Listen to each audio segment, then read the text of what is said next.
BR Ambedkar గారు ఏమన్నారో తెలుసా? తన తోటి స్నేహితులు, తన రూమ్మేట్స్ పగలంతా చదివి నైట్ నిద్రపోతుంటే అంబేద్కర్ గారు నైట్ కూడా మేలుకొని చదువుతున్నాడట.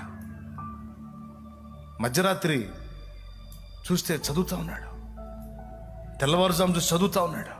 వాళ్ళకి భయం వేసింది, మెంటల్ వస్తుందా, మానసిక రోగి అవుతాడా. ఆయన దగ్గరికి వెళ్ళి, అంబేద్కర్ ఏం చేస్తున్నావు, పిచ్చి పట్టిందా, బ్రెయిన్కి రెస్ట్ ఇవ్వకపోతే ఏమవుతుంది, ఏం చేస్తున్నావు, మేము కూడా చదువుతున్నాం, పగలంతా చదివి రెస్ట్ తీసుకోవాల్సినప్పుడు రెస్ట్ తీసుకుంటున్నాం, నిద్రపోవాల్సినప్పుడు నిద్రపోతున్నాం. వాళ్ళంతా వేరే కులాలకు చెందిన వ్యక్తులు.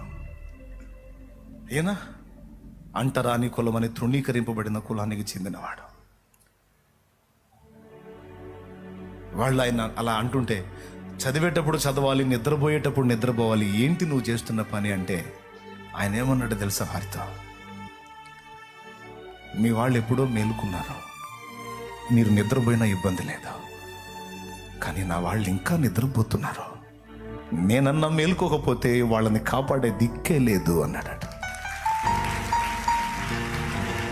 నేనన్నా మేలుకోకపోతే నా జాతి ప్రజలకు విడుదల లేదు.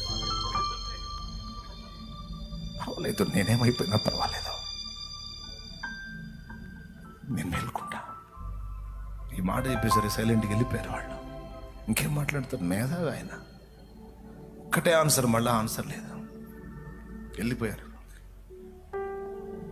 ప్రియులారా, ఒక సంఘ సంస్కర్త, సామాజికవేత్త, రాజ్యాంగ రచయిత అంబేద్కర్ మహనీయుడు. తన జాతి ప్రజలందరికీ, అలాగే దేశ క్షేమానికి కూడా ఆశీర్వాదకరంగా నేను ఉండాలని ఒక గొప్ప స్థానాన్ని చేరడానికి ఎంత శ్రమ పడ్డాడో అది ఒక మాదిరే మనకి.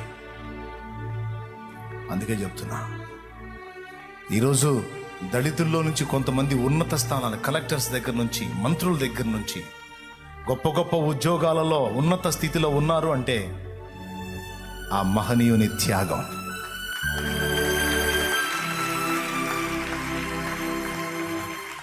అవునుకుంటే సమాజంలో తల ఎత్తుకొని గౌరవనీయంగా తిరిగి, కొంతమంది దుర్మార్గుల దుశ్చర్యల ఆగడాలను తప్పించుకొని కాపాడబడగలుగుతున్నారంటే కనీసం నేనన్నా దీనికి పూనుకోవాలని ఒక వ్యక్తి కలిగి ఉన్న గురి సాధించిన విజయమే ఇంతమందికి క్షేమం.